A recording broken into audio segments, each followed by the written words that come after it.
প্রিয় দর্শক আসসালামু আলাইকুম। নাজমাস কিচেনে সবাইকে শুভেচ্ছা জানিয়ে শুরু করছি আজকের রেসিপি।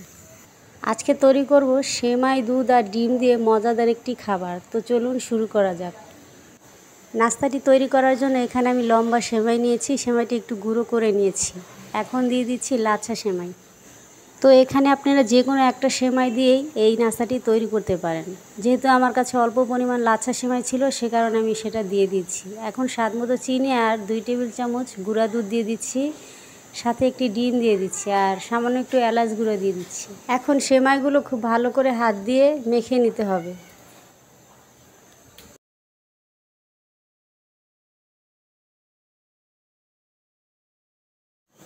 তো আমার সেমাইটা এই পর্যায়ে একটু শুকনা মনে হচ্ছে, তাই এখানে আমি আরও একটি ডিমের অর্ধেকটা ডিম দিয়ে দিচ্ছি, দিয়ে আবার খুব ভালো করে হাত দিয়ে মেখে নিচ্ছি।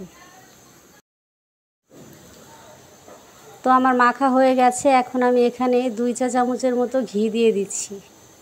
ঘি দিয়ে আবারও ভালো সব কিছু একসাথে করে খুব ভালো করে মেখে নিব। তো এই পর্যায়ে মাখা হয়ে গেছে। এখন আমি একটা গোল করে নিচ্ছি। ঠিক এইরকম করেই সবগুলো আমি করে নিব। তো সবগুলো আমি এইভাবেই তৈরি করে নিয়েছি, দেখতেই পাচ্ছেন। এখন আমি এগুলো ভেজে নিব। চুলায় আমি তেল দিয়ে দিচ্ছি আর তেলটাকে এই সময় হালকা গরম আছে। আমি এখন সেমাই পিঠাগুলো একে একে সবগুলো দিয়ে দিব। সেমাই পিঠা ভাজার সময় চুলার আঁচটা লো মিডিয়ামে রেখে এই পিঠাগুলো আস্তে আস্তে করে ভেজে নিতে হবে। অতিরিক্ত জাল করলে উপর থেকে কালার চলে আসবে আর ভিতরটা কাঁচাই থেকে যাবে।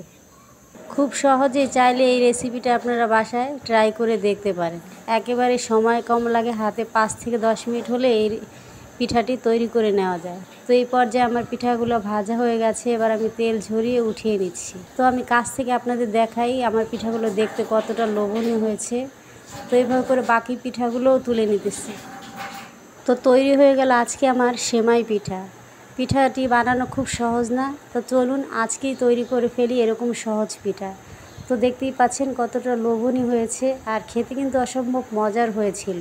তো আমি একটা পিঠা আপনাদের ভেঙে শেয়ার করছি। আশা করছি রেসিপিটি ভালো লেগেছে। ভালো লেগে থাকলে অবশ্যই লাইক, কমেন্ট, শেয়ার আর সাবস্ক্রাইব করে সঙ্গেই থাকবেন। এতক্ষণ ভিডিওটি দেখার জন্য সবাইকে অসংখ্য ধন্যবাদ। আল্লাহ হাফেজ।